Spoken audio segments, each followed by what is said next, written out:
Hi, everybody. I'm Jim Rohn. What a pleasure it is for me to come and visit with you for just a few minutes here today.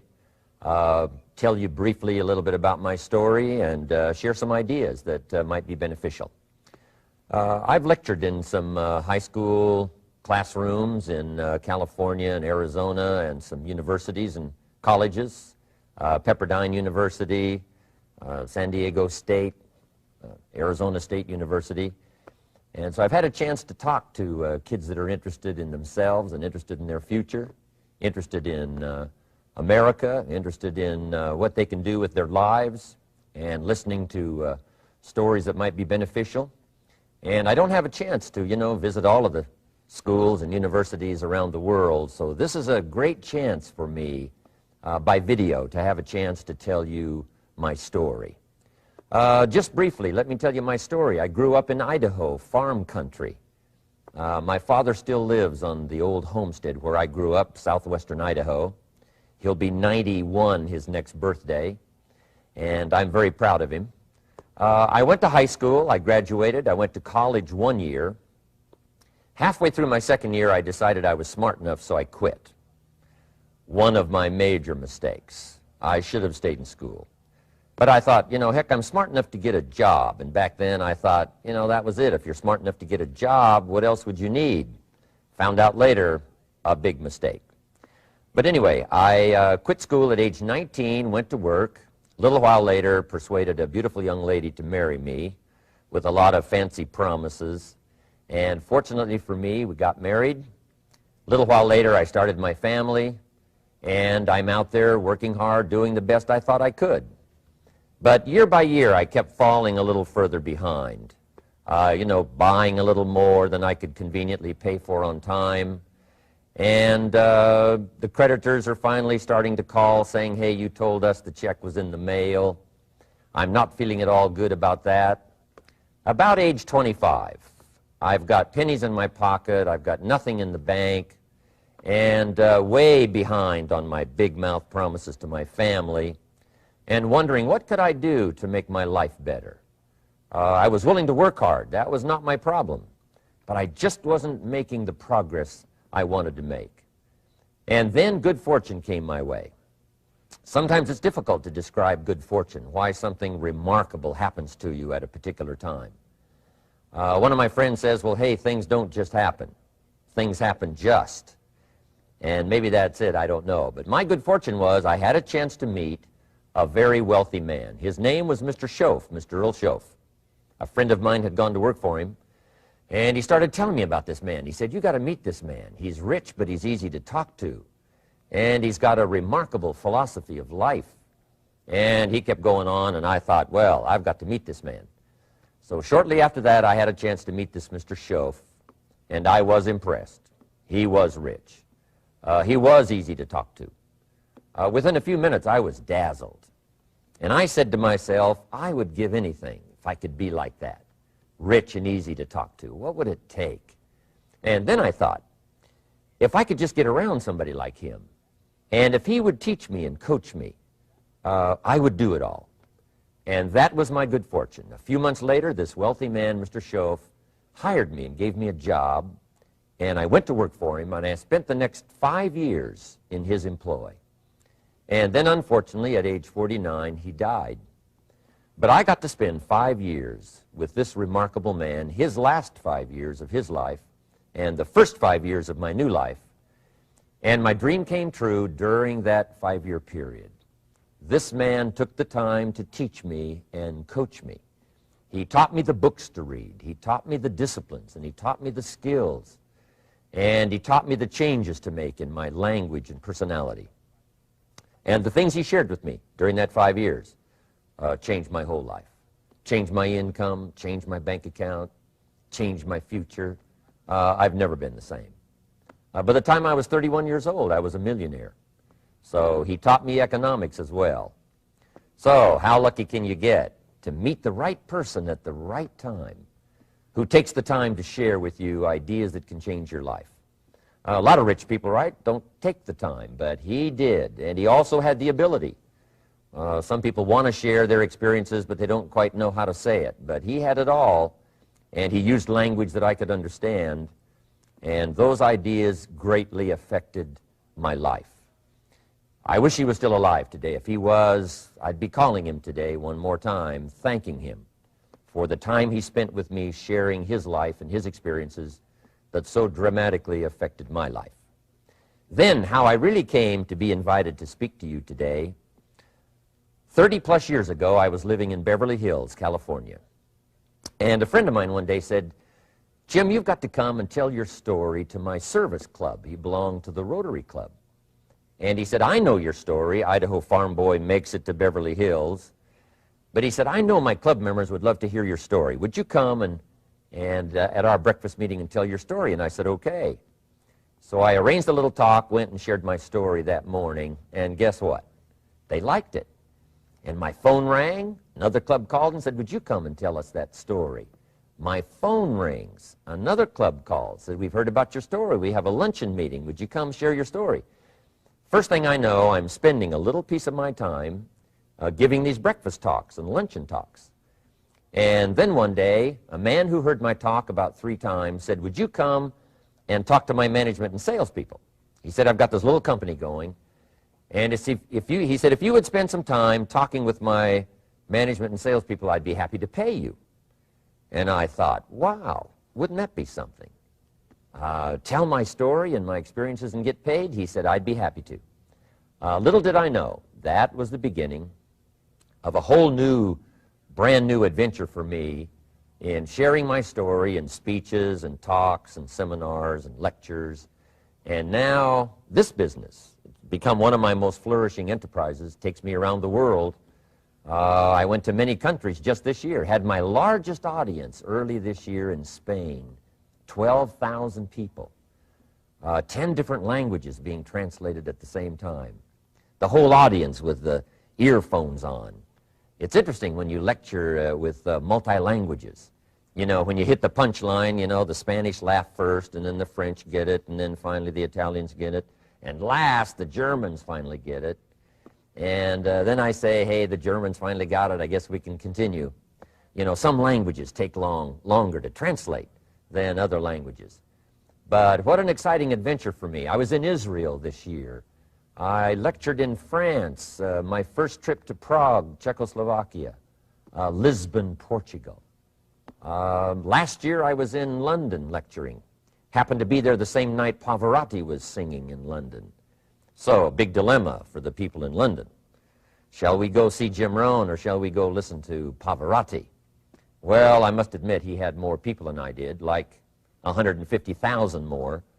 He did a free concert in Hyde Park, and they expected 250,000, but only 150,000 showed up because it rained. And they all got soaked from Prince Charles on down, but they sat in the rain and listened to Pavarotti. I would have been happy that evening, right, to cancel my seminar and go sit in the rain and listen to Pavarotti.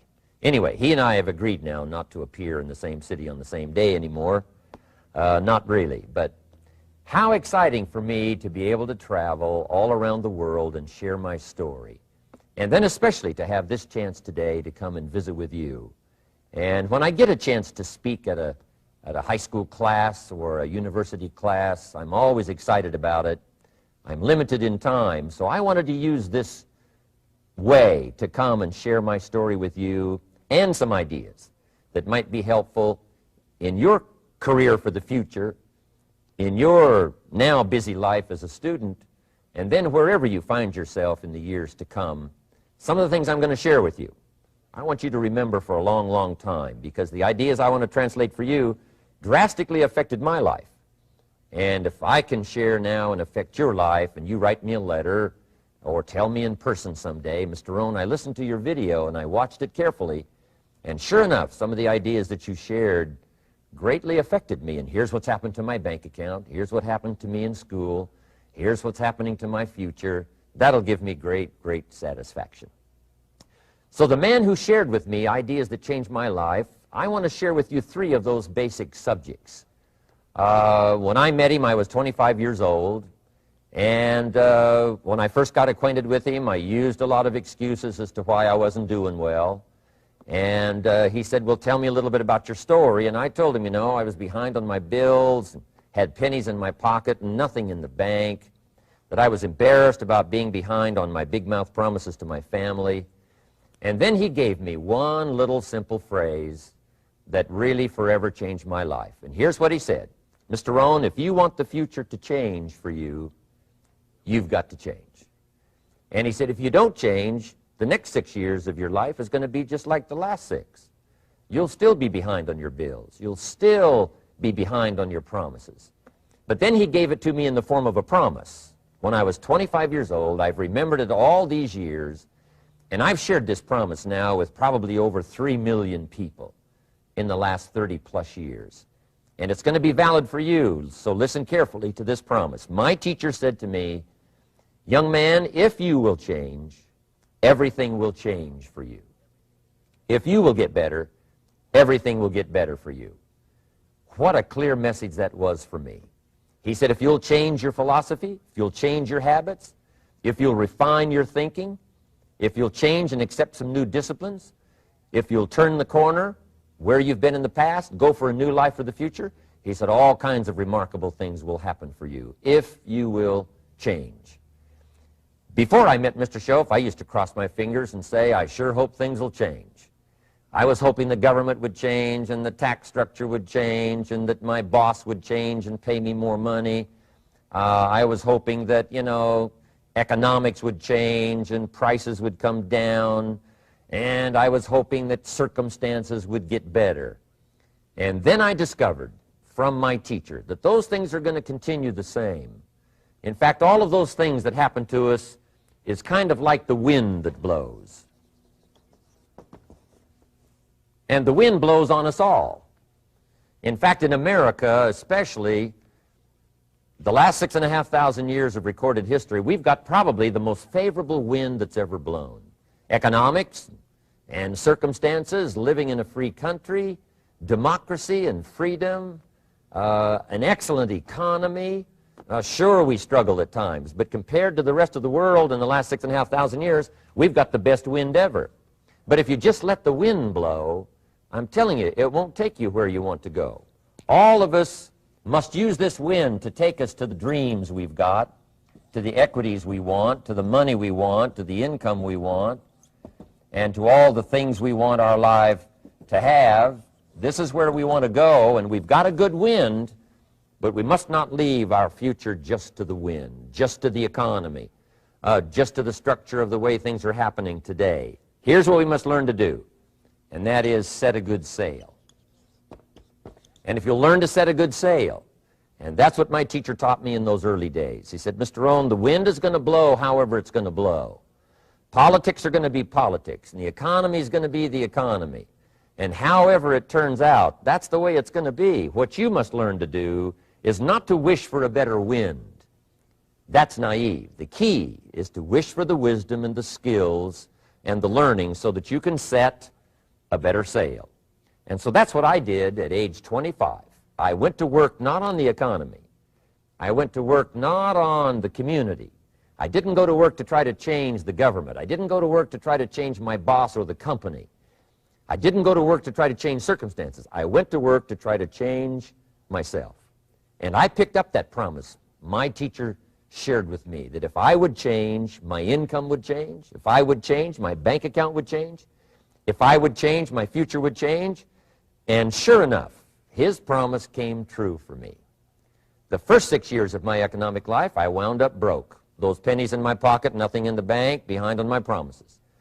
The second 6 years of my economic life, I wound up rich. But interestingly enough, the second 6 years of my economic life, the government was about the same and the economy was about the same. You know, the companies were about the same. What they paid was the same.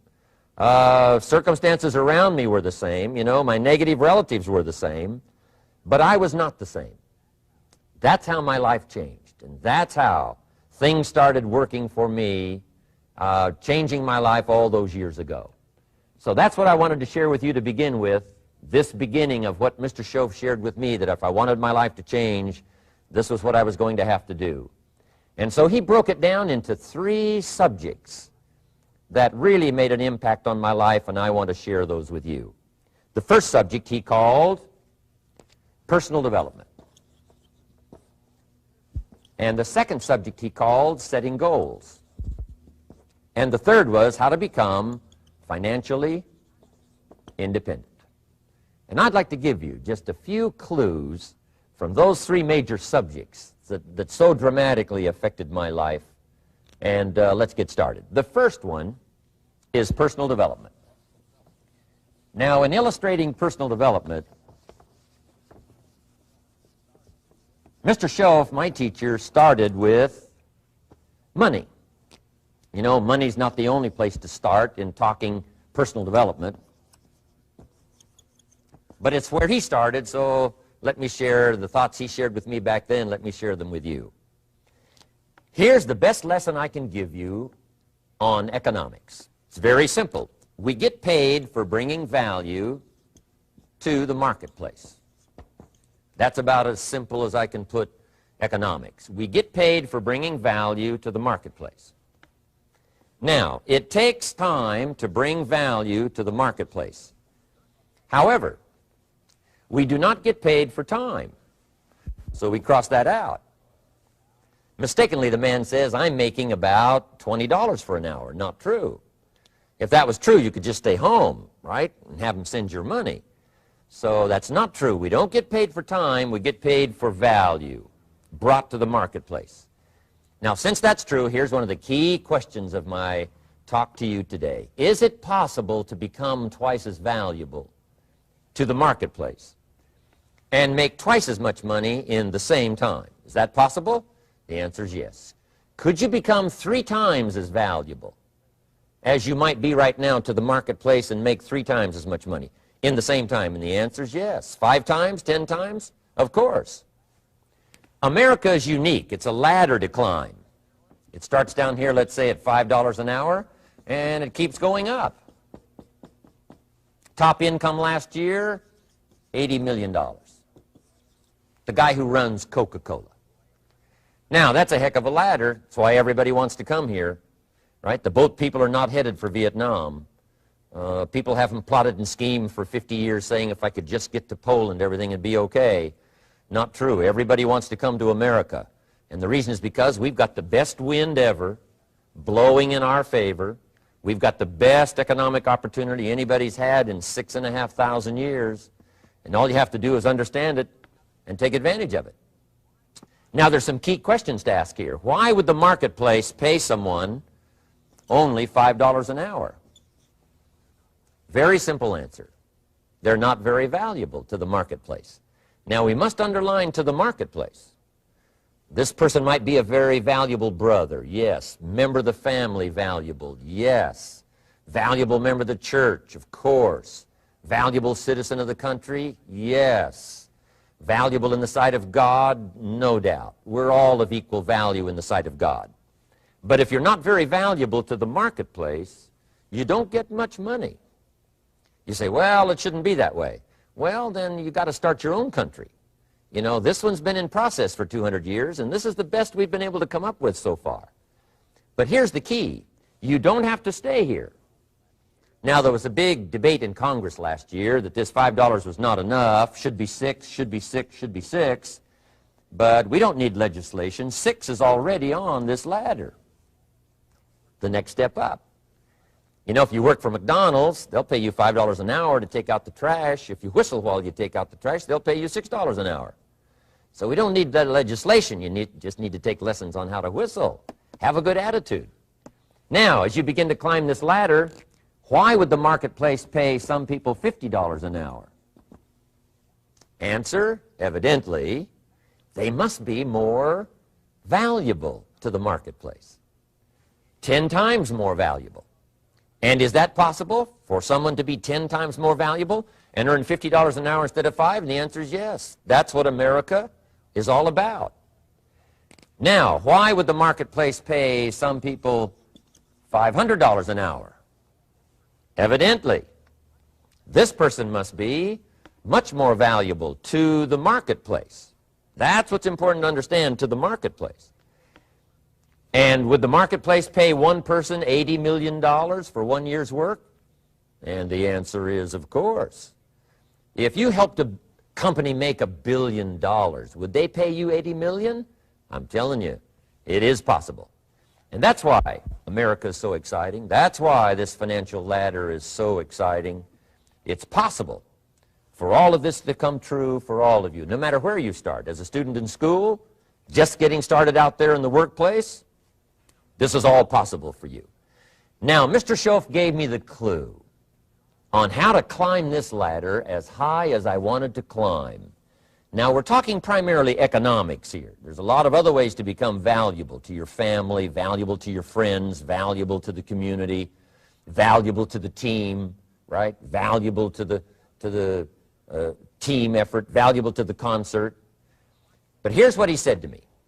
In climbing this ladder economically, all you have to do is work harder on yourself than you do on your job. Once I heard that, it made sense to me. I kept hoping that everything else would change around me, found out that if I went to work on myself, worked on my skills, worked on my language, if I became better than I was each year, if I grew in skills and language and vocabulary and competence, then I would become attractive to the marketplace.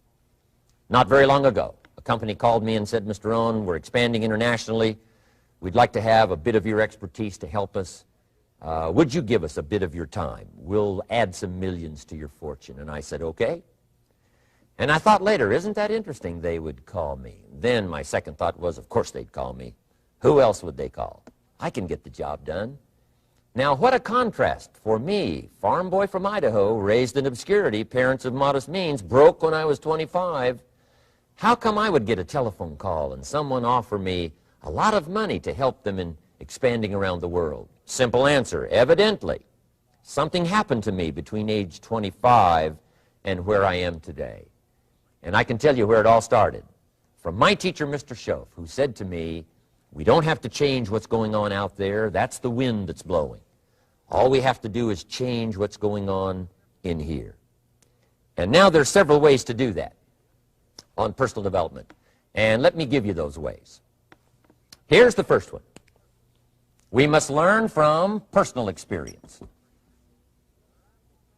Pretty simple. Learn from what happens to you. Take a look back over the last few months. Did you make some mistakes? How could you correct those for the future? Take a look back over the last year. Have you done it right or done it wrong? Let's correct it for the next year. Learn from your personal experience. Mr. Schoaf asked me when I first met him, he said, Mr. Rohn, how are you doing? You've been out there now 6 years. And I said, I'm not doing very well. He said, I suggest you not do that anymore. What a simple, swift analysis to my situation. He said, if you keep doing it, the next 6 years will be like the last 6. You don't want that to happen. Let's make the changes. So learn from your personal experience. Now, here's number 2, why I came to share this video experience with you today. And that, I call it OPE, other people's experiences. That's me, other people. That's your teacher, other people. That's your friends and colleagues, other people. The people you meet that can pass along to you their experiences, what's happened to them, the mistakes they made, how they corrected them, how they changed their health and changed their bank account and changed their income and changed their future. That's it, other people. Now, there's 2 kinds of people to learn from. One is failures. It's too bad failures don't give seminars, right? That would be valuable. Bring your notebook, have them tell you how they lost it all and threw it all away, threw their health away and threw their friendships away and things didn't work out well. That would be valuable. But now then we must also learn from positive, people that have done well. They've got the health, and so we ask them, how did you become so healthy? They've got the skills, so we ask them, how did you become this skillful? They've got the income, so we ask them, how did you get here in such a short period of time? So now here's what's important in personal development. In learning from other people, we learn, number 1, by observation. We learn what we see. We watch people that are successful in what they do. In sports, we watch their disciplines. In business, we watch their disciplines. By observation, what we can see. The reason I created this video is something that you could see someone's experiences translated for you. Second, we learn by what we hear. I've got some of my lectures on cassette tapes, so you can take them with you wherever you go and learn by listening. Turn your car into a mobile classroom and listen. And then listen to the sermon on Sunday morning. Listen to the lectures. Listen to the teacher. Listen to someone who's got something good to say. And then number 3 is vitally important on personal development, and that is read all the books you can possibly read in your lifetime. Mr. Schoaf got me started on my library. I've got one of the better libraries. Haven't read everything in it, but I feel smarter just walking in it, my library. At least I was smart enough to buy it. Now I got to be smart enough to read it. Then, of course, I got to be smart enough to decide what's valuable and then do it. But this one is very important. Become a good reader. Some books that helped change my life. Mr. Schoaf recommended, of course, the Bible. And my parents made sure I was a pretty good scholar by the time I was 18. That's been so beneficial for me, drawing from those illustrations, reading about those stories, people who made it and people who didn't make it, and what the difference was. And then other books that helped to really change my life. One called Think and Grow Rich by Napoleon Hill. And then a book that helped me become financially independent by the time I was 31. And that book is called The Richest Man in Babylon by George Clason. And I'm going to share a little bit of that book with you when I get to financial independence today, our 3rd subject. But I started reading the books, attending the classes, making sure that I got in front of people that had something good to say. And then I started keeping a journal. One of the major things my teacher taught me was to keep a journal. He said, don't trust your memory. If you hear something good, just make a little note and write it down. Now, at first I took, notes on pieces of paper and torn off corners and backs of old envelopes. And it didn't serve me well, thrown in a drawer. Then I learned to keep a journal, a bound copy of all my notes. So I would suggest you do the same. Things that impress you, a poem that impresses you. When you attend a class, some of the ideas that impressed you, jot them down. You read something in a magazine, right? Some ideas. Take those out, put them in your journal. Keep a good journal the rest of your life. This will serve you well. My journals make up a significant portion of my own library. And if you saw my library and saw my journals, I tell you what you'd have to say. This is the library, and these are the journals of a very serious student. No wonder Mr. Rohn is invited to lecture and speak on his experiences around the world. So I want the same thing to happen to you. Value captured that you can resort to later, go back over it and review it, and let it become valuable to you. So that's my first subject, personal development. Work harder on yourself than you do on your job. Develop the skills, learn the lessons, take the classes, absorb all that is being taught to you these days. And then later on, of course, you can sort it out, what's valuable to you and how to refine it for your business and for your life and for your future. But the main thing is to get it and start this process of personal change, personal development. And let me say it one more time. If you will change, everything will change for you. You'll never be the same. You'll keep growing. As you look back on a few months, look back on a few years, you won't believe the progress you can make. Economically, your relationship with your family, your friends, and whether you're in sports or economics or whatever, I'm telling you, that whole process of committing yourself for personal change, personal value, can really make your life unique and worthwhile. Now let's cover the 2nd subject, on setting goals. Mr. Schoaf gave me some tips on setting goals that changed my life forever. And I want to share those with you.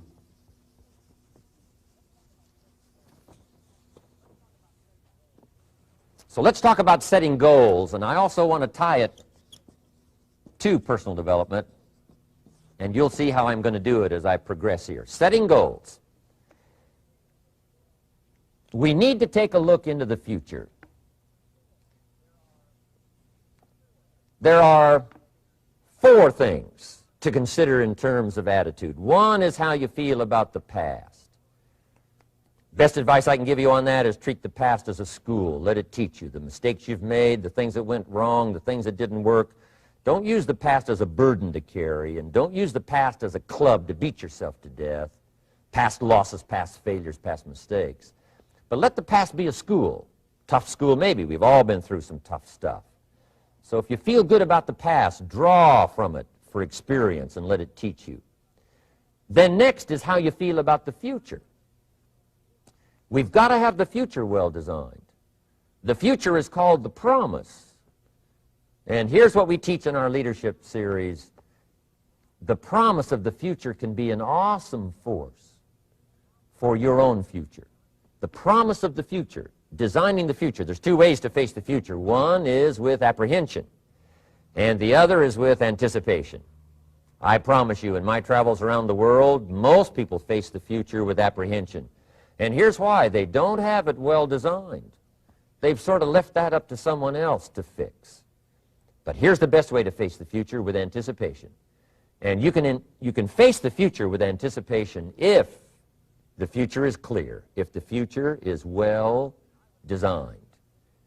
And I would like to have you consider some thoughts with me that help me to really change my future by giving it some thought and some consideration.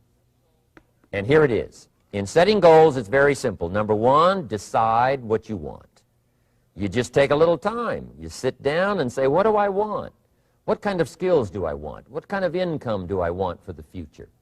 What would I like? Where would I like to go? Places I'd like to visit. Habits I'd like to acquire. Skills I'd like to have. You just take a little time to think about what you want. Economics, friendships, people you'd like to meet, places you'd like to go. You just take some time. And then I suggest, when you've thought about what you want for the future, make a list. Just jot it all down. It's really a very simple process. And then here's number three. Keep all the old lists.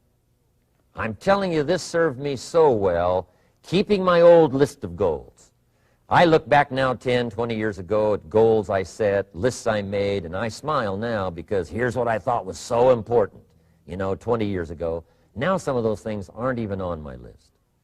I've got a new list. I've grown. I've changed. I've matured. But I give you that advice. Decide what you want. Number two, write it down. Number three, keep the old lists. And then here's number four. When you get something that's on one of these lists, check it off. Part of the fun of having a list is checking it off.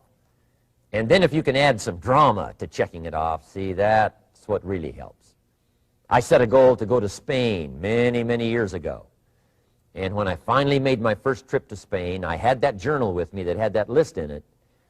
And while I had my journal on my lap, waiting for the wheels to touch down in Madrid, I waited until the wheels touched the runway, and I checked it off. Just adding a little drama. So, part of the fun of having a list is checking it off. Now, here's what's important about the lists and designing your future. If the future gets clear, the price gets easier. Because you got to remember, for every promise, there's a price to pay. Everybody's got to pay the price. Everybody's got to do the deal. Everybody's got to do the disciplines. Everybody has to pay. But here's what I've discovered. If the promise is clear and powerful, the price is easy to pay. The price is some classes. The price is a few books. The price is a few disciplines. The price is finding something that'll make your life better, make you grow, make you change, make you develop. So the first part of the key is to design the promise. Then, what is the price to pay? I'm telling you, the price will be easy. Anybody in my audience can pay it, no matter where you are, where you come from.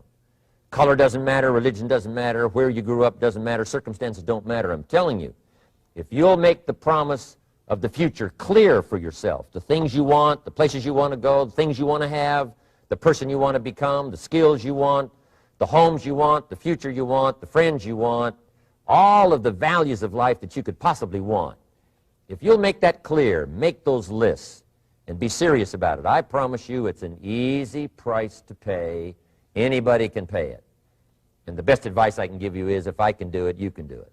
Farm boy from Idaho, raised in obscurity, I changed my life, turned it upside down, turned it all around, found economics, found future, found promise, and if I can do it, you can do it. So, start setting your goals, and see if you can't get a better excitement going for the things you want to accomplish for the future. Now here's my third subject, and that's called financial independence. Oh, by the way, before I get to financial independence, let me cover one more point. One of the major reasons for setting goals is for what they make of you in achieving them. My teacher advised me when I first got started at age 25, he said, "Jim, why don't you set a goal to become a millionaire?" He said, "It's got a nice ring to it. You know, enough zeros to impress your accountant." And he said, "I'm here to help you. You're only 25 years old. You've been to 1 year of college. You've got a beautiful family, every reason to do it.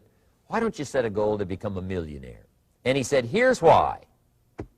And I thought, he doesn't need to teach me why. Wouldn't it be nice to have $1 million? He said, "No, then you'll miss it." He said, "Here's why. For what it will make of you to achieve it." I'm telling you, that statement changed my life. Set the kind of goals that will make something of you to achieve them. He said, "Now, once you become a millionaire, what's important is not the money." I thought, that's kind of strange teaching. He said, "Honest, it isn't important." He said, "You could just give the money away." Now, I did better than that. I lost it all. By the time I was 31, I was a millionaire. By the time I was 33, I was broke. And I'll tell you a little bit about that story later. But when I lost all my money, guess what? I found out Mr. Schoaf was right. What was valuable was not the money. What was valuable was what I became to earn the money. The skills I had, the knowledge I had about the marketplace, the values that I had going for me. They were more valuable than the money. And here's an important statement to remember. It's not what you get that makes you valuable. It's what you become. So part of the key here is to set the kind of goals that will make something of you. Don't set them too low so that you don't have to grow and you don't have to read and you don't have to try and you don't have to stretch. Don't set them too low. And then don't sell out. Don't go for something that's going to cost you your virtue or cost you your values or sell out your principles. There's a good middle road here to follow. Goals that will inspire, goals that will help you grow, change, develop, and become better than you are. Okay, now let's talk about financial independence. How to become rich by 40, 35 if you're extra bright, much sooner if you find an opportunity like I did. Let me show you how I did it. Financial independence. First of all, I like the phrase financial independence. Some people are a little bit concerned about using the word becoming rich or becoming wealthy, and I can understand that. I struggled a little bit with this. Is it okay to go for becoming rich, go for becoming wealthy? And maybe that's a bit too strong a word or strong a term. So here's what I've come up with that I think is comfortable for me, and that is how to become financially independent. I think it's every person's heritage here, especially in America, to become financially independent. Now, let me give you my definition of financial independence. Financial independence is the ability to live from the income of your own personal resources. Financial independence. Now, it depends on how you want to live. If you need $2,000, $3,000 a month, if you need $4,000 or $5,000 a month, if you need $10,000 a month, some people may need, $100,000 a month. But whatever you would need to live, and you could earn that living from the income of your own personal resources, that's what I call financial freedom, financial independence. And let me show you how to acquire it. If you start at age 15, between ages 15 and 35 is 20 years, and in my personal opinion, based on my own studies and my own experience, 20 years, in my opinion, is enough time to become financially independent. If you're not, you don't live in the wrong country. Probably what's happened is you have the wrong plan. And it's easy to be a nice person with the wrong plan. I found that when I was 25 years old. I was broke at age 25, and I was a nice guy. You would have liked me. But I'm telling you, my plans up until then, especially my financial plan, left me broke. I totally changed it the next 6 years, and I became financially independent. So I know what I'm talking about. It is possible in a reasonable amount of time, 15 to 35, whatever, 20 years' time, enough time. You can do it in a much shorter period of time, like I did if you want to. But this is a reasonable enough time. But here's number one. First of all, you got to have the right philosophy. Philosophy is our ability to gather knowledge and sort through it and decide what's valuable. To develop a philosophy about life, a philosophy about our health, a philosophy about our family relationships, a philosophy about economics. And if you develop the right philosophy, that's what helps to set this sail so that in 6 years it takes you where you want to go instead of winding up like I did that first 6 years of my economics, broke, no money, empty bank account. The right philosophy. Now let me give you a couple of philosophies to consider. Here's the first one. It's called the philosophy of the poor. And here it is. Poor people usually spend their money and invest what's left. That's the philosophy of the poor. Now here's the philosophy of the rich. Rich people invest their money and spend what's left. And here's the startling answer. It really doesn't matter what the amount is. What's most important is not the amount. What's really important is the philosophy. So I would ask you to adopt this philosophy of spending after you have invested. Invest first, then spend. And I've got a little formula that I'm going to share with you.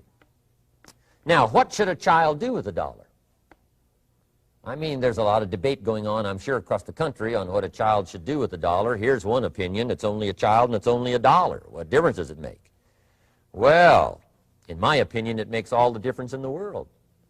A person's economic future starts with a child with $1. Somebody says, oh, no, you're only young once. Let him spend it all. Well, when would you hope that would stop? Somebody says, well, wait till he's 50 and broke like me and, and then he'll learn. Well, no, we don't want to wait that long. If I would have known earlier than age 25, I would have changed. In high school, if they would have had classes called Wealth 1, Wealth 2, I'd have taken both classes. I would not have waited until age 25. So, the earlier the better. So, what should a child do with $1? Here's the simple premise to begin with. Don't spend it all. And if a child wants to spend the whole dollar, you got to say, hey, don't spend it all. Don't spend it all. They'll say, why not? It's my dollar. I earned it. You say, I know you earned it, but don't spend it all. They'll still say, why not? Say, let me show you why not. So you put them in your car, take them to the other side of town, and show them where people live that spend the whole dollar. You just drive them around. Kids learn best by visual. Just drive around and say, would you like to live here? Kid says, no. Would you like to live like these people live? Kid says, no, no. Then you can't spend the whole dollar. So, kids will get the message. So, take them to the other side of town and show them around, unless you already live there, and then just show them around. Anyway, don't spend the whole dollar. Now, let me give you my best view of what to do with $1. And I promise you, if you started at age 15, now if you're over 15, right, you've still got plenty of time. You still got 20 years. If you're 30, you still got 20 years. I mean, you still got plenty of time to start what I'm about to share with you. What to do with $1. Here's my first bit of advice. Never spend more than 70 cents. Never spend more than 70 cents. Now, you got to pick some number, and the number you pick is going to be determined by your philosophy. It's going to be determined by what you've been taught or your experience teaching yourself. When I first met my teacher, Mr. Schoaf, I was at about 110% of each dollar. I'm down at budget finance, hawking my furniture and my car one more time. And then I learned a whole better formula for financial independence. Number one, don't spend more than 70 cents. Now, kids say to me, well, okay, what do I do with the other 30 cents? And here's what I teach them. 10 cents for charity. Charity or church, or helping people that can't help themselves. 10 cents to support worthy projects, projects that you feel good about. 10 cents out of every dollar. It's called being generous with part of what you've taken out of society. Now, in my opinion, nothing teaches us character better than generosity. No class, no teacher, no book teaches character better than generosity. And the best time to start is when the amounts are small. And I know if kids learn these lessons well, they'll give a dime out of a dollar, help people that can't help themselves, support worthy projects. Or if you belong to a church, they teach tithe, piece of. That's very important. Now, because when the amounts get larger, sometimes it's a little more difficult. You know, giving 100,000 out of a million, someone says, oh, if I had a million, I'd give 100,000. I'm not sure. That's a lot of money. So the time to start is when the amounts are small, 10 cents out of the dollar. Okay, next 10 cents I call active capital. Active capital means do something to make a profit. Active capital. Set aside a portion of your income. Wages are okay, but I'm telling you, wages will make you a living. Profits will make you a fortune. So set aside part of your income as capital, called active capital. Any kind of project you can possibly think of, you can possibly come up with. I'm going to write a new book, I think, for kids. I think the title is going to be, Of Course, Kids Should Pay Taxes. It's kind of an interesting title. In California, kids do pay taxes. When a child walks into 7-Eleven, buys something that costs $1, the proprietor says, give me 7 more pennies. And the child says, hey, what's these 7 pennies for? And the proprietor says, that's the taxes. Kid says, well, hey, I'm only 8 years old. Proprietor says, congratulations, you're my youngest taxpayer. Give me the money. So in California, where I live, kids do pay taxes. Big question is, should they? And my book will answer that question. Of course, kids should pay taxes. Nothing is for free. If you want to ride your bicycle on the sidewalk instead of in the mud, you got to pay the 7 pennies. Nothing is free, so we all have to pay. So, 10 cents out of your living, out of the money you earn, set aside for capital. Capital to try your best to show a profit. And in my book, it's going to be all kinds of ways kids can make money, right? 2 bicycles, one to ride and one to rent. I mean, you know, it doesn't take long to figure out some enterprise that'll start making a profit.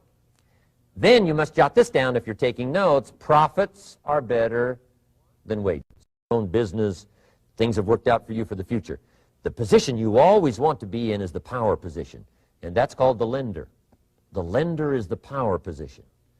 So if kids learn early enough, and then you ask them what they'd like to be when they grow up, I'm telling you, once they understand, they'll say, well, one of the things I want to be is one of those lenders. That's the power position, not the spender. No, you'll be pitied the rest of your life if you just become a spender. You got to become a lender. And I think this is the one formulas to follow. 10 cents out of every dollar. Let someone else use it. Be the lender, power position. Then try to show a profit. Can't we teach our children how to take $1, search the neighborhood, find a broken wagon, pay $1 for it, bring it home, you know, clean it up, sand it until it's clean, paint it red till it shines, straighten out the wheels till they're true, take it back to the neighborhood, sell it for $5? Anybody can do that. Now, does the child deserve $4 profit? And the answer is yes. Society now has a mended wagon. And that's what America's all about. Finding something, touching it, making it better, making a profit, taking part of your resources, helping people who can't help themselves. Let someone else use it to make a profit. Some projects require more capital than one person has. Exciting. And then let them pay you for the use of it. America's had this philosophy now all these years. Communism has taught all these years capital belongs in the hands of the state, not in the hands of the people. We've been teaching all these years capital belongs in the hands of the people, not in the hands of the state. And we turned out to be right. Capital in the hands of the kids, capital in the hands of the people. Enterprises that make a profit, enterprises that grow. It's the hope of our future. So that little simple formula, I hope, will help you. Now, one more key on financial independence, and that is attitude. Attitude. Here's number one. I used to say, I hate to pay my bills. My teacher straightened me out on that. He said, let's see, Mr. Rohn, what you hate to do is pay $100 on an account and reduce your liabilities and increase your assets. I said, well, no, not if you look at it that way. He said, well, it all depends on how you look at it. So wouldn't you love to pay your bills, reduce your liabilities, increase your assets? You got to have that kind of attitude. I found out the same attitude about taxes. I used to say, I hate to pay my taxes. And Mr. Shove said, well, that's one way to live.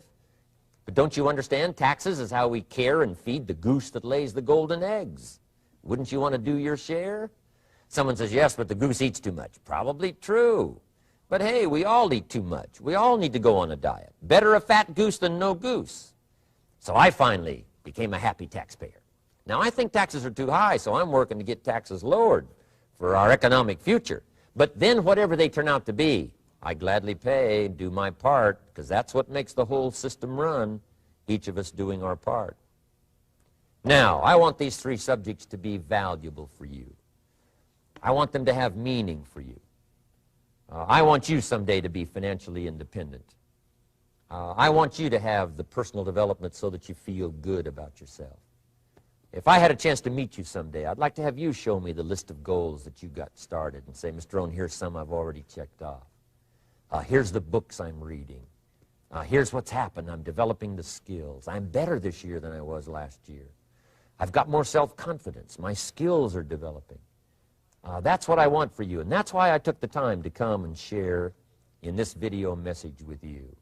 I do seminars all around the world, but this is one way that I can reach out and touch you in case you can't come to my seminars, wherever I am. Maybe this video will reach you somewhere, and it'll have an impact on your life.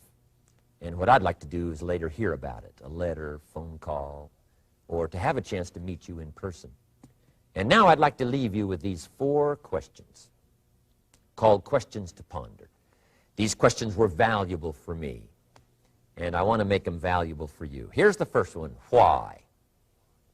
We all ask why we should work this hard, why take that many classes, why go to school that many years, you know, why take the notes, why read the books, why work that hard, why put yourself through the push-ups and the disciplines, why? Good question, why?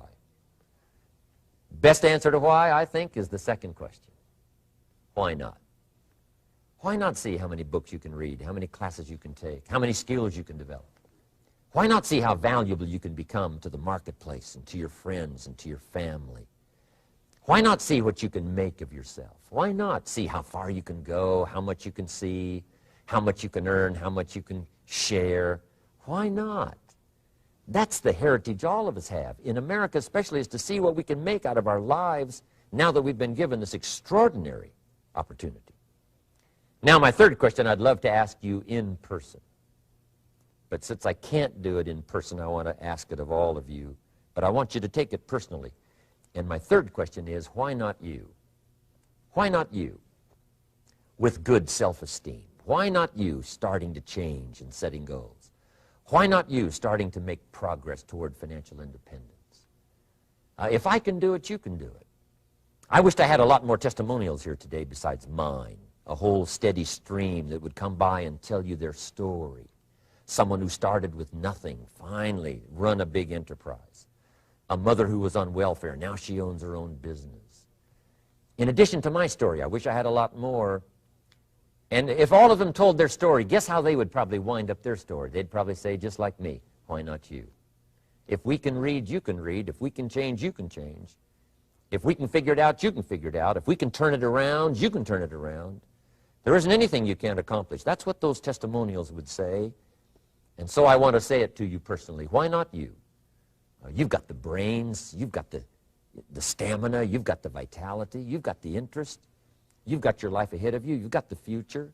You can do it. If anybody can do it, you can do it. If one of us can do it, hey, we all can do it. And now here's my last question. Why not now?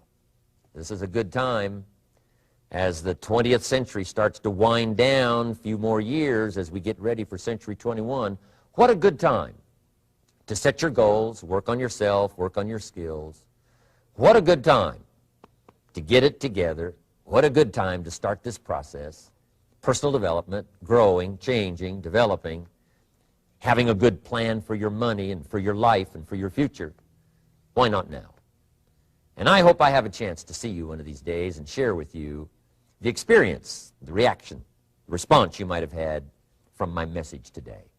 And until I get a chance to see you on this side of the world or the other side of the world, in some school or some seminar, or maybe I'll come and speak for a company that you work for someday, I hope I get a chance to meet you. Until then, I wish you the best. I want all that I've gotten to be yours and much, much more. God bless. Goodbye.